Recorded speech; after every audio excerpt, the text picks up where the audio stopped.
Very good evening. Welcome to 5 at 5. This is Vishita. BP పెరిగిపోతుంది, నరాలు చిట్లిపోతున్నాయి, ఊపిరి బిగబట్టి ఎదురు చూడాల్సిన పరిస్థితి ఏపీలో ఏర్పడింది.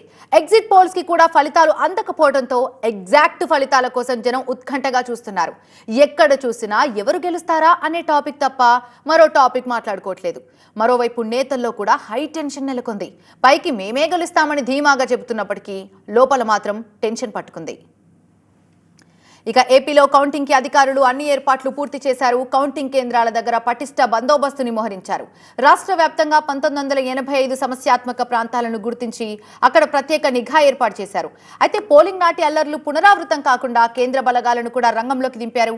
అంతేకాకుండా ప్రత్యేక అధికారులను నియమించి ఎలాంటి అవాంఛనీయ ఘటనలు పునరావృతం కాకుండా పకడ్బందీగా ఏర్పాట్లు చేశారు ఏపీ సీఈఓ ముఖేష్ కుమార్ మీనా. ఇటు ప్రధాన పార్టీలు సైతం వ్యూహాత్మకంగా ముందుకెళ్తున్నాయి. కౌంటింగ్ టైంలో చాలా అప్రమత్తంగా వ్యవహరించాలంటూ నేతలు తమ క్యాడర్కి ఇప్పటికే దిశానిర్దేశాలు జారీ చేసిన విషయాలు చూస్తున్నాం. అయితే కౌంటింగ్ సమయంలో తీసుకోవాల్సినటువంటి జాగ్రత్తలపై కూడా పలు సూచనలు ఇస్తున్నారు.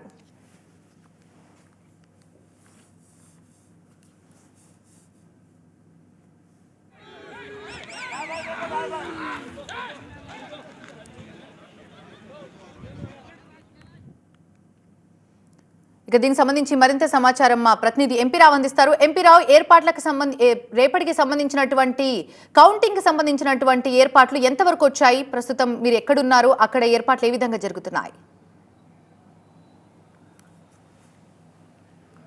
దాదాపుగా రాష్ట్ర వ్యాప్తంగా మొత్తం ఎన్నికల కౌంటింగ్ సంబంధించి ఏర్పాట్లన్నీ కూడా పూర్తయిపోయాయి. మరొక 15 గంటల్లో అంటే సరిగ్గా రేపు ఉదయం 8 గంటలకు కౌంటింగ్ ప్రక్రియ ప్రారంభమవుతుంది. ముందుగా పోస్టల్ బ్యాలెట్ కౌంటింగ్ ప్రారంభమవుతుంది. అసెంబ్లీ నియోజకవర్గాలకు సంబంధించి పోస్టల్ బ్యాలెట్ కౌంటింగ్ ప్రక్రియ ప్రారంభమవుతుంది. పార్లమెంట్ సెగ్మెంట్స్కి సంబంధించి నేరుగా ఈవీఎంల కౌంటింగ్ 8 గంటలకే ప్రారంభమవుతుంది. అయితే అసెంబ్లీ కౌంటింగ్ సంబంధించి 8 నుంచి పోస్టల్ బ్యాలెట్ కౌంటింగ్ ప్రారంభమైనప్పటికీ కూడా 8:30 నుంచి సైమల్టేనియస్గా ఈవీఎంల కౌంటింగ్ కూడా ప్రారంభమవుతుంది. అయితే గతానికంటే భిన్నంగా గతంలో ముందుగా పోస్టల్ బ్యాలెట్ కౌంటింగ్ ప్రారంభమయ్యి పోస్టల్ బ్యాలెట్ రౌండ్లు ముగుస్తూ ఉంటుందో ఈవీఎంల కంటే ముందుగా పోస్టల్ బ్యాలెట్కి సంబంధించి ఒక ట్రెండ్ వచ్చేది. ఏదో ఒక పార్టీ ఆధిక్యంలో ఉందని ఒక ట్రెండ్ వచ్చేది. కానీ ఈసారి మాత్రం పోస్టల్ బ్యాలెట్ రిజల్ట్ కంటే పోస్టల్ బ్యాలెట్ ఫలితాల కంటే ముందుగానే ఈవీఎం ఫలితాలు కూడా ముందుకు రానున్నాయి. ఎందుకంటే 8:30కి ఈవీఎం కౌంటింగ్ ప్రారంభించిన తర్వాత వితిన్ హాఫ్ అన్ అవర్లోనే 9 గంటలకల్లా కూడా మొదటి రౌండ్ పూర్తయ్యే అవకాశం ఉంది. కాబట్టి ఈవీఎంల ఫలితాలే ముందుగా బయటకు వస్తాయి.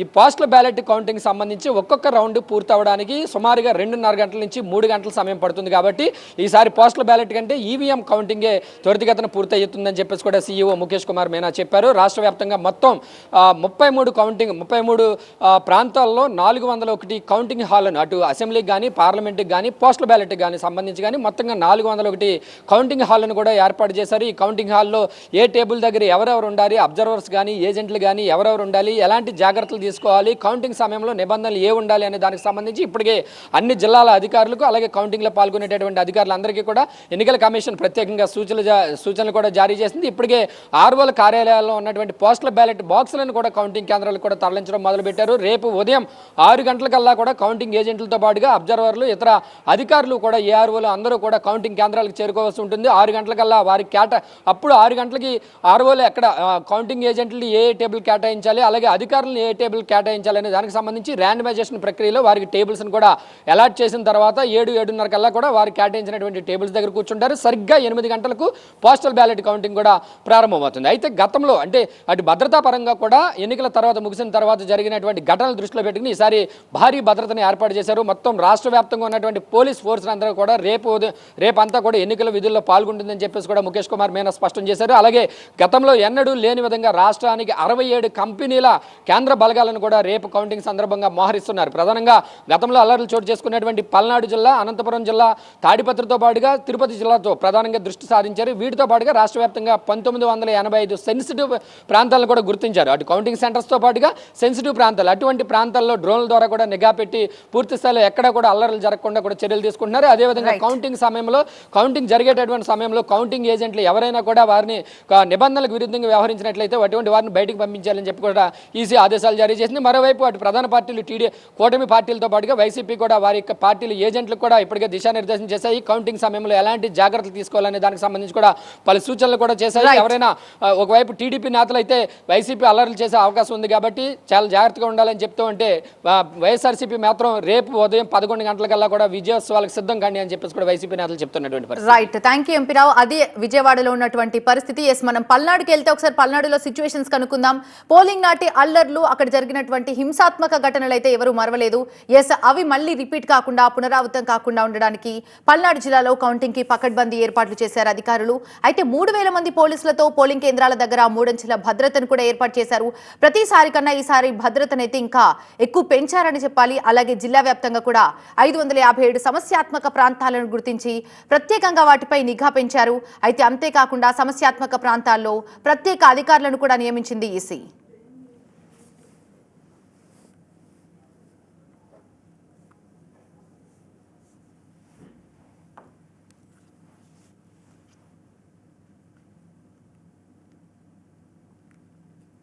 పోలింగ్ నాటి అల్లర్లు, అక్కడ జరిగినటువంటి హింసాత్మక ఘటనలు పునరావృతం కాకుండా పల్నాడు జిల్లాలో కౌంటింగ్ అయితే పకడ్బందీ ఏర్పాట్లు చేశారు అధికారులు. అయితే 3000 మంది పోలీసులతో పోలింగ్ కేంద్రాల దగ్గర 3 అంచెల భద్రతను ఏర్పాటు చేసినట్టు తెలుస్తోంది. అలాగే జిల్లా వ్యాప్తంగా 557 సమస్యాత్మక ప్రాంతాలను గుర్తించి వాటిపై కూడా ప్రత్యేకంగా నిఘా పెట్టారు. అంతేకాకుండా సమస్యాత్మక ప్రాంతాల్లో ప్రత్యేక అధికారులను కూడా నియమించింది ఈసీ.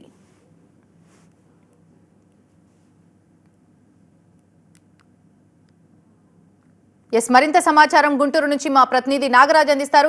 నాగరాజు, పోలింగ్ నాటి అల్లర్లు, అక్కడ జరిగినటువంటి ఆందోళనలు ఇంకా ఎవరు మర్చిపోలేదు. రేపు ఏం జరుగుతుందా?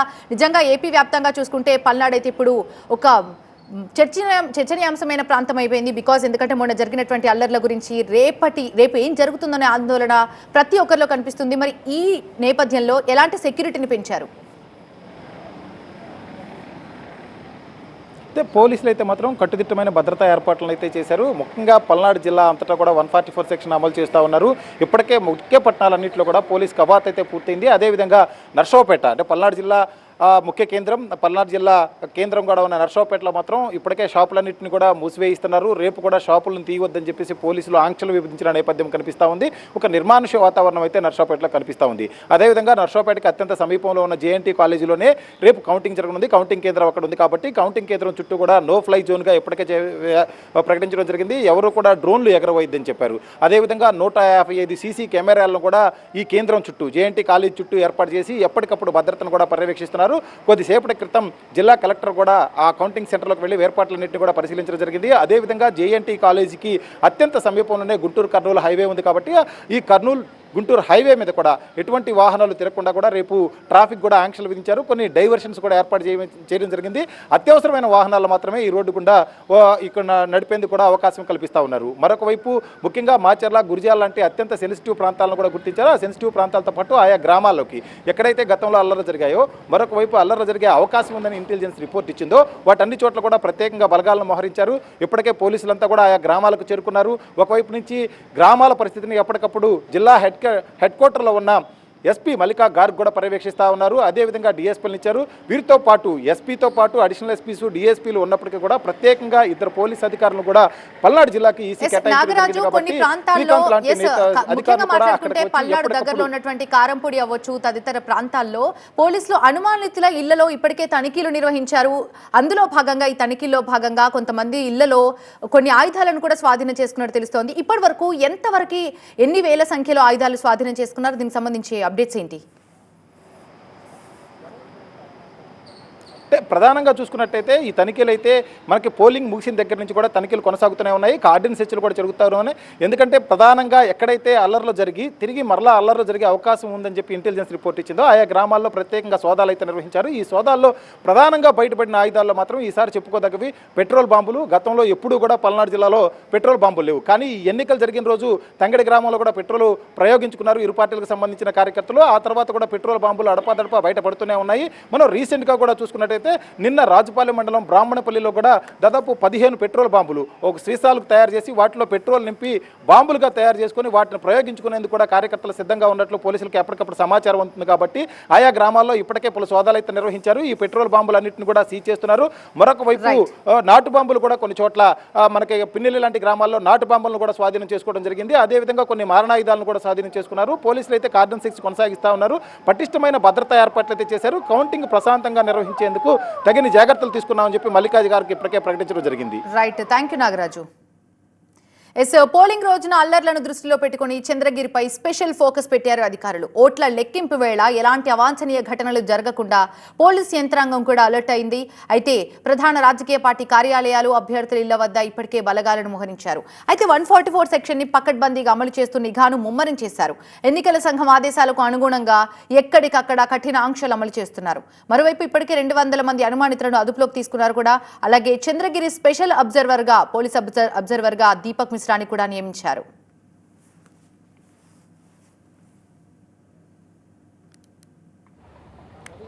మరింత సమాచారం మా ప్రతినిధి రాజు అందిస్తారు. రాజు, ముఖ్యంగా మాట్లాడుకుంటే పల్నాడు, కారంపూడి ఎంతవరకు ఈ ఆందోళనలో పేరొచ్చిందో, అంటే ఈ ప్రాంతాల్లో ఎక్కువగా గొడవలు జరిగాయి, అల్లర్లు జరిగాయి, ఆందోళనలు జరిగాయి, అవన్నిటిని దృష్టిలో పెట్టుకున్నాం. ఇప్పుడు ముఖ్యంగా మాట్లాడుకుంటే చంద్రగిరి కూడా అంతే అల్లర్లు, అంతే ఆందోళనలు జరిగాయి ఈ ప్రాంతంలో కూడా. మరి రేపు జరగబోయేటువంటి కౌంటింగ్ ని దృష్టిలో పెట్టుకొని ఎలాంటి భద్రత పెంచారు? అండ్ స్పెషల్ పోలీస్ అబ్జర్వర్ గా దీపక్ మిశ్రాని కూడా నియమించినట్టు తెలుస్తుంది. పూర్తి అప్డేట్స్ ఏంటి? అంటే ఖచ్చితంగా పోలింగ్ అనంతరం జరిగిన అల్లర్ల నేపథ్యంలోనే చంద్రగిరి హై సెన్సిటివ్గా మారి పరిస్థితి. అయితే కౌంటింగ్లో ప్రత్యేక దృష్టి పెట్టింది. దాదాపుగా ఇప్పటికే ప్రతి 2 గ్రామాల్లో ఒక పోలీస్ పికెట్ ని ఏర్పాటు చేసిందంటే నియోజకవర్గం అంతా కూడా నివురుగప్పి నీళ్లానుంది. పూర్తిగా పోలీసు నిఘా నీడలో కొనసాగుతున్న పరిస్థితి కనిపిస్తుంది. దాదాపుగా 1000 మందికి పైగానే రౌడీ షీటర్లకు పోలీసులు కౌన్సిలింగ్ ఇచ్చారు. మరోవైపు 287 మందిపై రౌడీ షీట్లు ఓపెన్ చేశారంటే ఖచ్చితంగా పోలీస్ యంత్రాంగము గట్టి పోలీస్ బందోబస్తు ఏర్పాటు చేయడమే కాదు, గ్రేహౌండ్స్, ఆక్టోపస్ లాంటి బలగాను కూడా రంగంలోకి తిప్పింది. ఇప్పటికే 4 పోలీస్ బెటాలియన్లు, 4 కేంద్ర పోలీస్ బలగాలు ఇప్పటికే తిరుపతి జిల్లాకు చేరుకున్నాయి. ప్రత్యేకించి చంద్రగిరికే 2 పోలీస్ బలగాలు ఇప్పటికే రంగంలో ఉన్నటువంటి, అంటే చాలా సెన్సిటివ్ గా ఉన్నటువంటి పరిస్థితుల్లో చంద్రగిరితో పాటు రాయలసీమలో ఉన్నటువంటి తాడిపత్రుల్లో కూడా ఈ రకమైనటువంటి నిఘా నీడ కొనసాగుతుంది. అక్కడ అభ్యర్థుల్ని కౌంటింగ్ కి దూరంగా ఉండాలని చెప్పేసి ఇప్పటికే హైకోర్టు ఆదేశించింది. కాబట్టి అక్కడ పెద్దారెడ్డి కానీ లేదంటే మరోవైపు అస్మిత్ రెడ్డి ఇద్దరు కూడా తాడిపత్రికి దూరంగా ఉన్నారు. అక్కడ నివురుగప్పిన నిప్పులానే పరిస్థితి ఏర్పడింది. మరోవైపు చంద్రగిరితో కూడా అదే రకమైన పరిస్థితి స్పష్టంగానే కనిపిస్తుంది. ఇద్దరు అభ్యర్థులకు కూడా భద్రతను పెంచారు. వాళ్ళతో వెనకాల షాడో పార్టీని ఏర్పాటు చేశారు. వాళ్ళ కదలికలను ఎప్పటికప్పుడు గమనిస్తున్నారు. ప్రత్యేకించి వాళ్ళని ఎవరు కలుస్తున్నారు, కలిసే వారు ఎవరు అనేది సీసీ కెమెరాల్లో ఎప్పటికప్పుడు నిఘా పెట్టిన పరిస్థితి కనిపిస్తుంది. మనం చూడొచ్చు, తిరుపతి కౌంటింగ్ సెంటర్ దగ్గరే పోలీసు బలగాలు ఏ రకంగా మోహరించి ఉన్నాయో. మనము జనరల్ ఎలక్షన్స్ సంబంధించినటువంటి గేట్ 2 దగ్గర ఉన్నాం. ఇది మహిళా యూనివర్సిటీ నుంచి వెళ్లే మొదటి గేటు కాకుండా 2వ గేటు. ఇది ఎన్నికల పరిశీలకులతో పాటు జిల్లా కలెక్టరు, పోలీస్ అధికారులు, అదనపు పోలీస్ అధికారులతో పాటు రిటర్నింగ్ ఆఫీసర్స్, అభ్యర్థులు, జనరల్ ఏజెంట్లకు మాత్రమే ఇది అనుమతి ఉంటుంది. మరోవైపు మీడియా, తర్వాత ఏజెంట్లు ఎవరైతే కౌంటింగ్ ఏజెంట్కి వెళ్తారో వాళ్ళకు మాత్రమే అనుమతి ఉంటుంది. పూర్తిగా ఇది 2 కిలోమీటర్ల వరకు కూడా ఒక రెడ్ జోన్ గా ప్రకటించారు. డ్రోన్ కెమెరాస్ లాంటివి కూడా ఆపరేట్ చేయకూడదని చెప్పారు. ఇప్పటికే 3 టైర్ సెక్యూరిటీ కొనసాగుతుంది. మరోవైపు హై సెన్సిటివ్ ఉంది కాబట్టి ఇక్కడ 5 విడతలుగా, అంటే 5 రకాల సెక్యూరిటీ కొనసాగుతోంది. ఇప్పటికే 2 కిలోమీటర్ల దూరం వరకు కూడా పోలీస్ బలగాలు మోహరించి ఉన్నాయి. ప్రతి కదలికను అబ్జర్వ్ చేస్తున్న పరిస్థితి కనిపిస్తోంది. రేపు ఎవరైనా అల్లర్లకు పాల్పడితే, లేదంటే అసాంఘిక శక్తులు ఎవరైనా కౌంటింగ్ సెంటర్ దగ్గరకు వస్తే ఖచ్చితంగా కఠినంగా వివరించేందుకు పోలీస్ యంత్రాంగం సిద్ధమైనట్టుగా తెలుస్తోంది. ప్రత్యేకించి రాయలసీమలో తాడిపత్రి, చంద్రగిరి ఈ 2 చోట్ల మాత్రం ఎన్నికల కమిషన్ ఎప్పటికప్పుడు అబ్జర్వ్ చేస్తుంది. ఇందులో ఎలాంటి అల్లర్లు జరగకుండా ఉండేందుకు ప్రత్యేకంగా పోలీస్ అబ్జర్వర్స్ ను కూడా నియమించిన పరిస్థితి. ఐపీఎస్ అధికారులు, ఇప్పటికే సీనియర్ ఐపీఎస్ అధికారులు భద్రత పర్యవేక్షించారు. నిన్నటి నుంచే కౌంటింగ్ సెంటర్ల దగ్గర కానీ, స్ట్రాంగ్ రూముల వద్ద కానీ ఏ రకమైనటువంటి భద్రతా చర్యలు చేపట్టారు, అసలు తీసుకున్నటువంటి జాగ్రత్తలు ఏంటి, అసలు కౌంటింగ్ సెంటర్ కి స్ట్రాంగ్ రూమ్ కి మధ్య, అంటే ఈవీఎంలు తీసుకెళ్లే సమయంలో కానీ బ్యారికేడింగ్ ఏర్పాటు కానీ, సెక్యూరిటీ కానీ ఏ రకంగా ఉంది. అంటే ఉదయం 8 గంటలకు ప్రారంభమైతే కౌంటింగ్ సెంటర్ల దగ్గరికి 6 గంటలకే ఏజెంట్లు రావాలని చెప్పేసి చెప్పారు. అభ్యర్థులను కూడా కేవలము అన్ని క్షుణ్ణంగా పరిశీలించిన తర్వాతే కౌంటింగ్ సెంటర్ దగ్గర పంపిస్తున్నారు కాబట్టి రైట్. భద్రత పెంచారు. మరోవైపు తాడిపత్రిలోనూ అభ్యర్థులకు పూర్తిగా కౌంటింగ్ దూరంగా ఉండాలని ఎన్నికల కమిషన్ తీసుకున్న జాగ్రత్తలు, హైకోర్టు ఇచ్చిన ఆదేశాలు తూచా తప్పక పాటిస్తున్నట్టు పరిస్థితి. రైట్, థ్యాంక్ యూ రాజు. ఇక తెలంగాణకు వస్తే తెలంగాణలో లోక్సభ ఎన్నికల కౌంటింగ్ ప్రక్రియకి ఏర్పాట్లు కంప్లీట్ అయ్యాయి. అయితే ఉదయం 8 గంటలకి కౌంటింగ్ ప్రారంభం కానుంది. రాష్ట్రంలోని 17 లోక్సభ స్థానాల్లో ఓట్ల లెక్కింపును పకడ్బందీగా నిర్వహించేందుకు ఎన్నికల సంఘం ఇప్పటికే అన్ని ఏర్పాట్లు పూర్తి చేసినట్టు తెలుస్తోంది. మరోవైపు కౌంటింగ్ ప్రశాంతంగా జరగాలంటూ అధికారులకు దిశానిర్దేశం చేశారు సీఈఓ వికాస్ రాజ్. తెలంగాణ వ్యాప్తంగా 34 ప్రాంతాల్లో కౌంటింగ్ కేంద్రాలను ఏర్పాటు చేశారు. 10,000 మంది సిబ్బంది పనిచేస్తారు. మరో 50% మంది అడిషనల్ గా అందుబాటులో ఉండనున్నారు. అలాగే 2,440 మంది మైక్రో అబ్జర్వర్లను కూడా నియమించారు. ఇక మధ్యాహ్నం 3 గంటల వరకు పోలింగ్ ఫలితాలు వచ్చే అవకాశం ఉన్నట్టు తెలుస్తోంది. కౌంటింగ్ లో అత్యధికంగా చొప్పదండి, యాకుత్పుర, దేవరకొండలో 24 రౌండ్లుండగా అత్యల్పంగా ఆర్మూర్, భద్రాచలం, అశ్వరావుపేటలో 13 రౌండ్లున్నాయి. ఇక చేవెళ్ల, మల్కాజ్గిరిలో పోస్టల్ బ్యాలెట్ ఈ కేంద్రాలున్నాయి. రాష్ట్రంలో 2,80,000 వరకు పోస్టల్ బ్యాలెట్ ఓట్లొచ్చాయని ఈసీ పేర్కొంది. అలాగే కౌంటింగ్ కేంద్రాల వద్ద కేంద్ర బలగాలతో పటిష్ట బందోబస్తు ఏర్పాటు చేశారు. కౌంటింగ్ హాల్ మొత్తం సీసీటీవీ మానిటరింగ్ ఉంటుంది. స్ట్రాంగ్ రూమ్ నుంచి కౌంటింగ్ హాల్ వరకు సీసీటీవీలో మానిటరింగ్ చేయనున్నారు.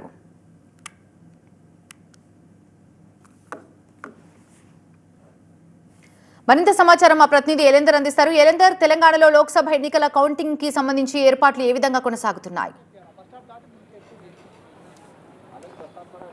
రైట్, కౌంటింగ్ సంబంధించి ఎన్నికల సిబ్బంది మాత్రం పూర్తి స్థాయిలో సిద్ధమయ్యారు. ప్రస్తుతం మనం కౌంటింగ్ సెంటర్ దగ్గర ఉన్నాము. హైదరాబాద్ పార్లమెంట్ నియోజకవర్గం సంబంధించి అసెంబ్లీ ఏదైతే Chandrayangutta assembly segment counting place ఏదైతే జరుగుతుందో ఇక్కడ ఉన్నాము. ఇక్కడ ఇప్పటికే వీళ్ళకి సంబంధించి ఇటు భద్రతా ఏర్పాట్ల విషయంలో కావచ్చు, కౌంటింగ్ సంబంధించి ఏర్పాట్ల విషయంలో ఆ సిబ్బందికి పూర్తి స్థాయిలో ఇన్స్ట్రక్షన్స్ అయితే ఇవ్వడం జరిగింది. కొద్దిసేపటి క్రితమే ఇక్కడ మాక్ కౌంటింగ్ సంబంధించి కౌంటింగ్ ప్రక్రియ ఏ విధంగా జరుగుతుంది అనే అంశాలకు సంబంధించి ఇక్కడ లోపల ఇన్స్ట్రక్షన్స్ అయితే ఇవ్వడం జరిగింది. అందరూ కూడా వెళ్ళిపోయి ఉదయం 6 గంటలకి కౌంటింగ్ సిబ్బంది, ఉదయం 5 గంటలకు భద్రతాపరమైనటువంటి సిబ్బంది, ప్రస్తుతం మనం చూసినటువంటి పోలీసులు కావచ్చు, ట్రాఫిక్ సంబంధించి కావచ్చు, వీళ్ళంతా కూడా రావాలని ఇన్స్ట్రక్షన్ అయితే ఇవ్వడం జరిగింది. పూర్తి స్థాయిలో రాష్ట్ర వ్యాప్తంగా 34 లొకేషన్స్లలో ఈ కౌంటింగ్ అనేది ప్రక్రియ జరుగుతుంది. దాదాపుగా 10,000 మంది సిబ్బంది ఈ ఎన్నికల కౌంటింగ్ ప్రక్రియలో పాల్గొంటున్నారు. సో ఎక్స్ట్రాగా మరొక 20 to 30% సిబ్బందిని కూడా రిక్రూట్ చేసుకున్నాం అనేది ఎన్నికల సిబ్బంది చెప్తుంది. ఎక్కడ ఎలాంటి చిన్న గడలను చోటు చేసుకోకుండా ఉండేందుకు కూడా ఎక్కడికక్కడ 144 సెక్షన్స్, కౌంటింగ్ కేంద్రాల వద్ద 144 సెక్షన్స్ ఏర్పాటు చేయడం జరిగింది. అదేవిధంగా ప్రతి కౌంటింగ్ హాల్ చుట్టూ కూడా సీసీ కెమెరాల మానిటరింగ్తో పాటుగా అబ్జర్వర్లు, మైక్రో అబ్జర్వర్లతో పూర్తిస్థాయి ఏర్పాట్లు అయితే పటిష్ట బందోబస్తు అయితే ఏర్పాటు చేసినటువంటి పరిస్థితి కనిపిస్తున్నాయి. ఓవరాల్గా ఉదయం 8 గంటలకి ప్రారంభమైనటువంటి కౌంటింగ్ మొదటగా పోస్టల్ బ్యాలెట్లు, అదేవిధంగా ఈవీఎంల కౌంటింగ్ వరకు జరుగుతుంది. దాదాపుగా 40 నుంచి 40 నిమిషాల వరకు కూడా ఒక రౌండ్ ఫలితాలు సమయం తీసుకునే అవకాశం ఉందనేది అధికారులు చెప్తున్నారు. అయితే ఒక ట్రెండ్ తెలిసే వరకు దాదాపుగా 11-12 వరకు ఒక ట్రెండ్ తెలుస్తుంది. దాదాపుగా 13 రౌండ్లు ఉన్నటువంటి సెగ్మెంట్లు తొందరగా తెలిసిపోతాయి. 24 రౌండ్లు కౌంటిన్యూ అయ్యే అవకాశం ఉంది. కాబట్టి హైదరాబాద్, నల్గొండ, కరీంనగర్ ఇవి 24 రౌండ్ల వరకు మ్యాక్సిమం అసెంబ్లీ సెగ్మెంట్స్ ఉన్నాయి. కాబట్టి ఇవి లేట్ అయ్యే అవకాశం ఉంది. మిగతావి కూడా మధ్యాహ్నం వరకు ఒక ట్రెండ్ క్లారిటీ వచ్చే అవకాశం ఉందనేది ఎన్నికల అధికారులు అయితే అంచనా వేస్తున్నారు. దీనికి సంబంధించి 144 సెక్షన్స్ కావచ్చు, గెలిచిన వారు ఎవరైతే ర్యాలీలు అవి తీస్తుంటారు కాబట్టి వాళ్ళకి విజయోత్సవ సంబంధించి ఆ కౌంటింగ్ కేంద్రం బయట విత్ పర్మిషన్, పోలీసుల పర్మిషన్ తీసుకొని చేసుకోవచ్చు అనే దాంతోపాటుగా ఆ లోపల కౌంటింగ్ సంబంధించి ఏదైనా ఇబ్బంది కలిగితే వాళ్ళు ఎవరైతే ఉన్నారో కంప్లైంట్స్ ఇవ్వాలి తప్ప ఎక్కడ ఎలాంటి గొడవలు చేసుకోకూడదు. కాబట్టి ఇక్కడ భద్రతాపరమైనటువంటి సిబ్బంది ఎక్కువగా ఉంటారు. 3 అంచెల భద్రత కౌంటింగ్ హాల్ దగ్గర ఉంటుంది. ఎందుకంటే స్ట్రాంగ్ రూమ్స్ నుంచి ఈవీఎంల తరలింపు అంటే కౌంటింగ్ సెంటర్కి తరలింపు ఉంటుంది కాబట్టి అదంతా కూడా సీసీ కెమెరాల మానిటరింగ్తో పాటుగా 3 అంచెల భద్రతా సిబ్బంది, ఇటు పోలీసులు, సిఆర్పీఎఫ్, 12 కంపెనీల కేంద్ర బలగాలతో ఈ భద్రత అనేది ఉంటుంది. కాబట్టి ఎక్కడ ఎలాంటి ఇబ్బంది కలగకుండా అయితే ఏర్పాట్లు చేశామనేది ఎన్నికల అధికారులు చెప్తున్నటువంటి పరిస్థితి. సో చూడాలి రేపు ఎట్లాంటి పరిస్థితులు ఉంటాయి, ఎలాంటి ట్రెండ్ వస్తుందో అనేది మాత్రం ఒక మధ్యాహ్నం వరకు వెయిట్ చేయాల్సిన అవసరం ఉంది. Thank you Elender. దేశవ్యాప్తంగా లోక్సభ ఎన్నికల కౌంటింగ్ కి ఏర్పాట్లు పూర్తవుతున్నాయి. ప్రశాంతంగా కౌంటింగ్ జరిగేలా ఈసీ చర్యలు చేపడుతోంది. అయితే సమస్యాత్మక ప్రాంతాలపై ప్రత్యేకంగా నిఘా పెంచుతున్న దృశ్యాలు కూడా మనం చూస్తున్నాం. పశ్చిమ బెంగాల్, యూపీతో పాటు ఏపీలో పటిష్ట భద్రతను ఏర్పాటు చేశారు. ఇక దేశ రాజధాని ఢిల్లీలో 3 అంచెల భద్రతను ఏర్పాటు చేశారు. కౌంటింగ్ కేంద్రాల దగ్గర 144 సెక్షన్ అమలు కానుంది. మరింత సమాచారం మా అసోసియేట్ ఎడిటర్ మహాత్మా అందిస్తారు. మహాత్మా, దేశవ్యాప్తంగా లోక్సభ ఎన్నికల కౌంటింగ్ కి సంబంధించి ఏర్పాట్లు పూర్తవుతున్నాయి. మీరున్న ప్లేస్ లో ఇప్పటి వరకు ఎలాంటి ఏర్పాట్లు జరిగాయి?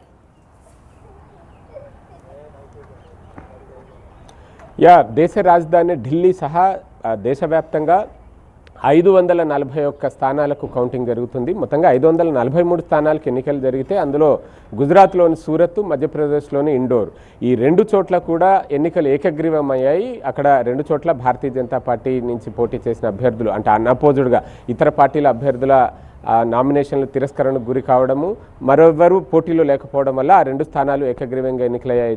కాబట్టి ఆ రెండింటిని మినహాయించి 541 స్థానాల్లో జరిగిన ఎన్నికలకు సంబంధించిన ఓట్ల లెక్కింపు కార్యక్రమాన్ని కేంద్ర ఎన్నికల సంఘం చేపట్టబోతోంది. అందుకు తగిన ఏర్పాట్లన్నీ కూడా విస్తృత స్థాయిలో చేసింది. ఈసారి మొదటిసారిగా వివిధ రాజకీయ పార్టీల ఏజెంట్లను returning officer, assistant returning officer table దగ్గర కూడా అనుమతిస్తున్నామంటూ కేంద్ర ఎన్నికల సంఘం తెలియజేసింది. ఇప్పటి వరకు కేవలం ఎన్నికలు నిర్వహించే అంటే కౌంటింగ్ నిర్వహించే ఆ టేబుల్స్ వరకు మాత్రమే పొలిటికల్ ఏజెన్సీని అనుమతించేవారు. టేబుల్స్ దగ్గర ఈచ్ టేబుల్ దగ్గర వచ్చే కౌంటింగ్ని రికార్డ్ చేసుకుని క్యాల్కులేట్ చేసుకుంటూ వెళ్ళేవారు.